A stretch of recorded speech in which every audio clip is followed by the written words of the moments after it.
उस घटना में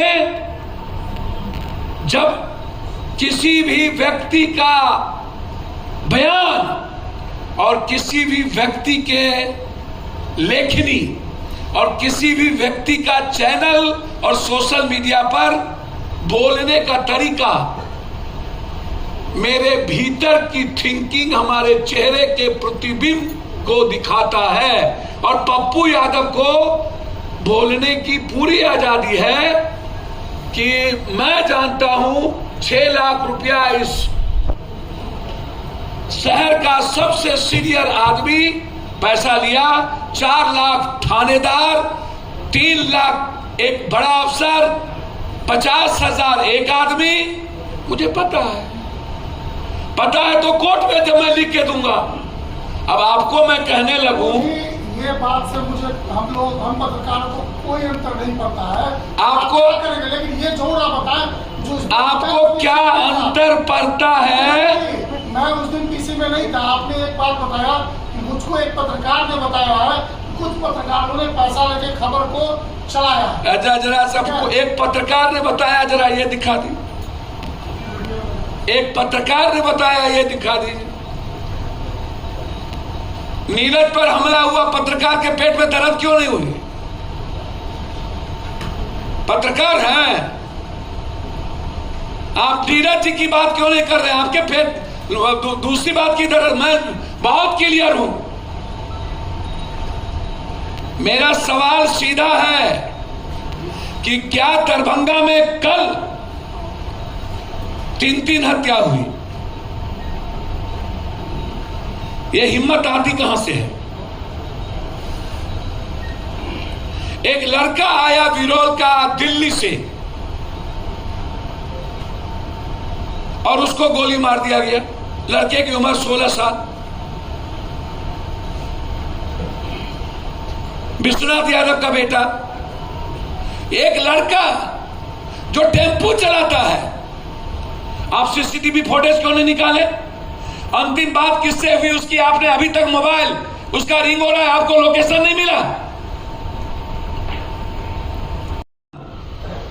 मैं 20,000 रुपया, हमारी बातचीत हुई थी, इन्होंने कहा मैं तुरंत दे रहा हूं।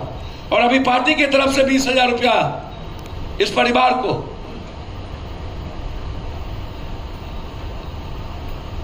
आज ही मैं सिर्फ इतना आपको बता दूं, 2 चीज क्लियर है पप्पू यादव की। जितना बड़ा आदमी हो और कोई हो, दरभंगा मुजफ्फरपुर के शहर को उजाड़ने की कोशिश कोई भी करेगा, उसको पप्पू यादव से लड़ना पड़ेगा। चाहे वो विधायक हो या मंत्री, आका है या कोई, जितना बड़ा अपराधी है।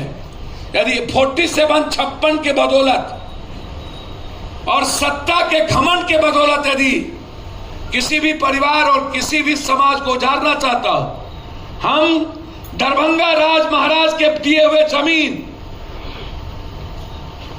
को दरभंगा में बेचने नहीं देंगे।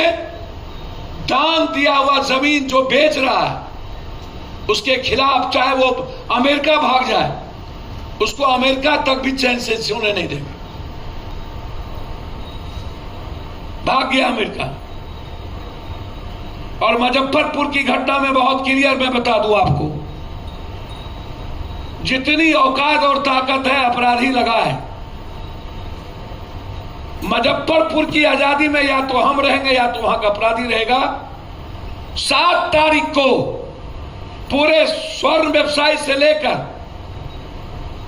एसटीटी रोजगार के मुद्दों पर और जमीन, बालू और शराब माफिया और लगातार बेटियों के साथ शोषण और हत्या और विशेष राज के सवाल पर गांधी मैदान सुभाष चंद्र बोस की प्रतिमा से जंगे आजादी की लड़ाई की शुरुआत मैं करूंगा।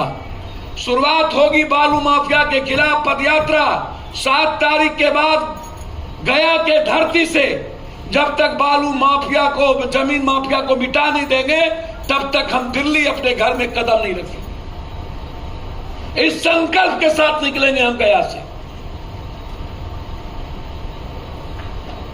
हमें बिहार के 14 करोड़ लोगों की आजादी चाहिए और लड़ेंगे। परिवार की मुआवजा की मांग करते हैं।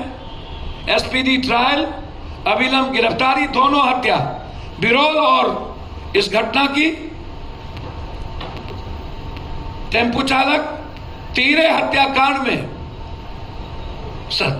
सरकार से मैं लगातार टच में हूं कि इसकी एसपीडी ट्रायल होनी चाहिए, चार्जशीट अविलंब होनी चाहिए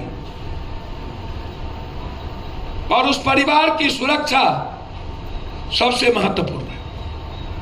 अब इसमें पहले किसी सीनियर को पूछना हो तो अपना सवाल पूछ लीजिए। नीरज हाजी हो या कोई भी पत्रकार, व्यवसायियों की सुरक्षा मेरी जिंदगी है, तो पत्रकारों की सुरक्षा भी मेरा सबसे अहम सवाल है। जब पत्रकार पैसा लिया, वो बात आप पब्लिकली नहीं बोल रहे हैं, तो कैसे आप पत्रकार को सुरक्षा मुहैया करेंगे? पत्रकार दारू नहीं पीता है, पीता है, लेकिन जब तक जज दारू नहीं पीता है, नेता दारू। कौन है ये राजनिवास होलसेलर? कौन है, क्या नाम है इसका? गोविंद के मरवाने में अभी जो मरवाड़ी मरा उसके शूटर कहां से है? समस्तीपुर से। कुंदन, क्यों कुंदन जिंदा है? क्यों आदमखोर को गोली नहीं मारी जा सकती? आम आदमी से जो परेशान है, 3 महीने के अंदर 4,500 स्वर्णकार की दुकान में डकैती करके उसकी जिंदगी तबाह कर दी। स्वर्णकार 15 से 20 लाख स्वर्णकार हैं बिहार में, जिसमें लगभग 18,000 से ऊपर दुकान है स्वर्णकारों का पूरे बिहार में सोना चांदी का, और 4,000 लगभग